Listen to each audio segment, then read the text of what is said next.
Ya sebelumnya assalamualaikum warahmatullahi wabarakatuh. Waalaikumsalam warahmatullahi wabarakatuh. Terima kasih atas waktunya Bapak Ibu Guru. Saya ingin menyampaikan rencana tindak lanjut dari tugas saya PKG PCUK, yaitu turnamen bola voli mini.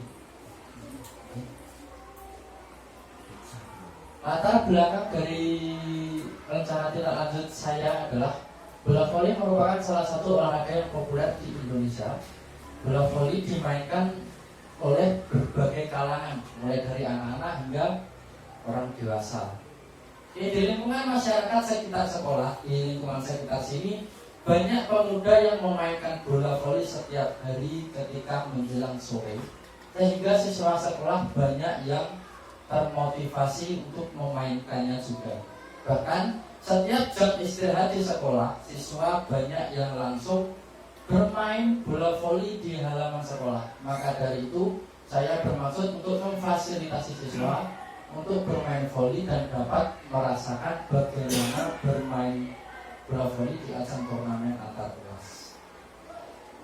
Ya, selanjutnya tujuan program ini adalah yang pertama, memfasilitasi minat bermain bola voli siswa di sekolah. Yang kedua, membuat aktivitas yang mendukung siswa.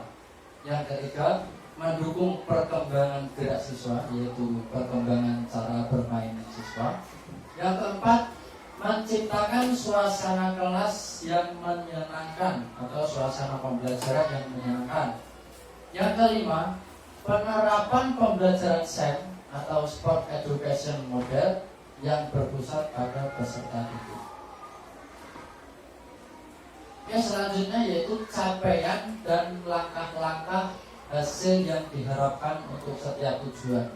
Yang pertama yaitu memfasilitasi siswa tadi dalam tahap awal pembelajaran.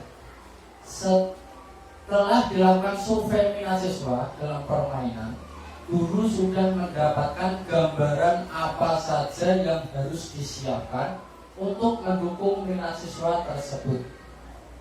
Yang kedua, mendukung perkembangan gerak. Dengan adanya turnamen bola voli ini, diharapkan siswa dapat mengembangkan cara bermain voli mereka dan pembelajaran juga lebih menyenangkan dan menarik. Yang ketiga, metode pembelajaran SEM. Dengan adanya pembelajaran dengan metode SEM atau Sport Education Model, ini siswa dapat memilih dan menjadi peran apa dalam pembelajaran tersebut. Jadi di dalam pembelajaran SEM ini anak diberi kebebasan untuk memilih perannya sendiri, mau jadi wasit, mau jadi pemain, atau mau jadi hakim garis, itu sesuai dengan anak sendiri, sehingga siswa dapat mengekspresikan kreativitas mereka sendiri. Selanjutnya, struktur program dan mitra dalam proses pembelajaran. Yang pertama, struktur program. Kegiatan ini dapat dilakukan oleh semua jenjang. Ya, untuk jenjang sekolah dasar dapat dilaksanakan pada kelas atas. Pada kelas bawah hanya dapat melihat agar mendapat pengalaman dari kakak kelas yang melakukan kegiatan tersebut. Jadi program ini akan saya jalankan pada kelas atas, yaitu kelas 4 dan kelas 4, 5 dan 6, karena kelas atas itu lebih mudah dalam penyampaiannya nanti.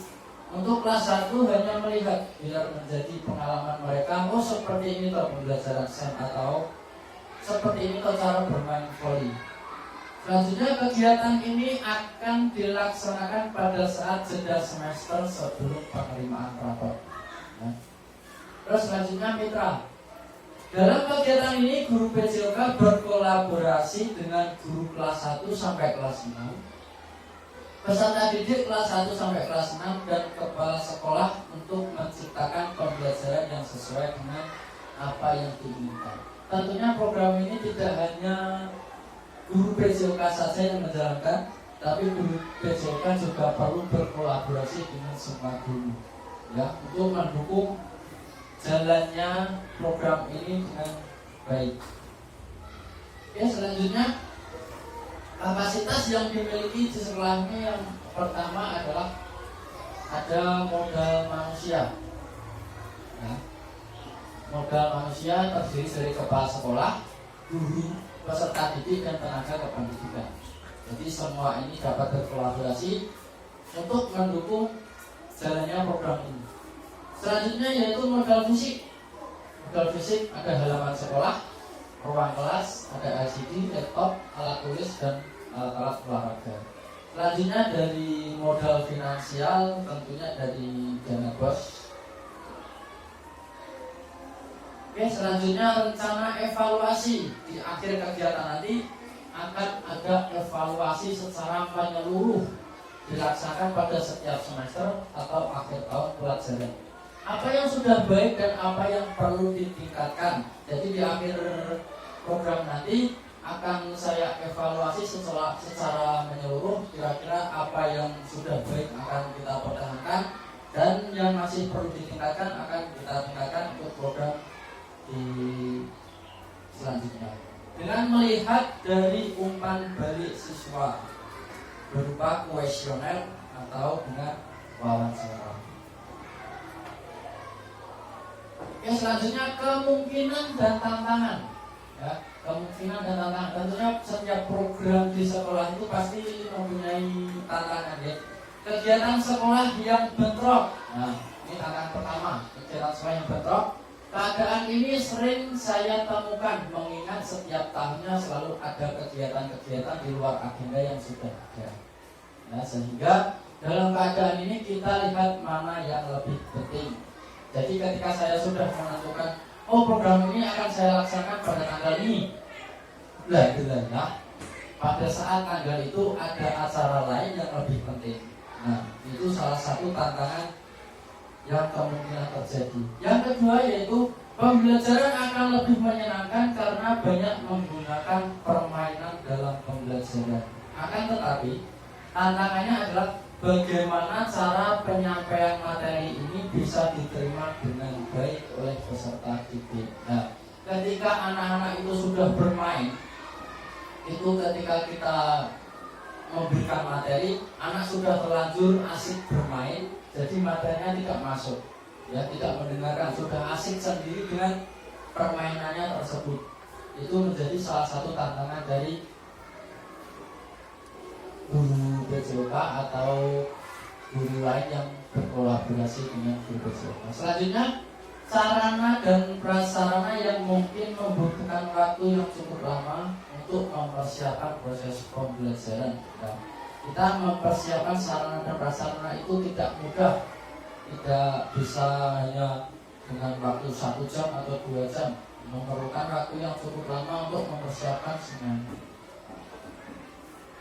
Oke, sekian itu rencana tidak lanjut dari saya, yaitu turnamen bola voli.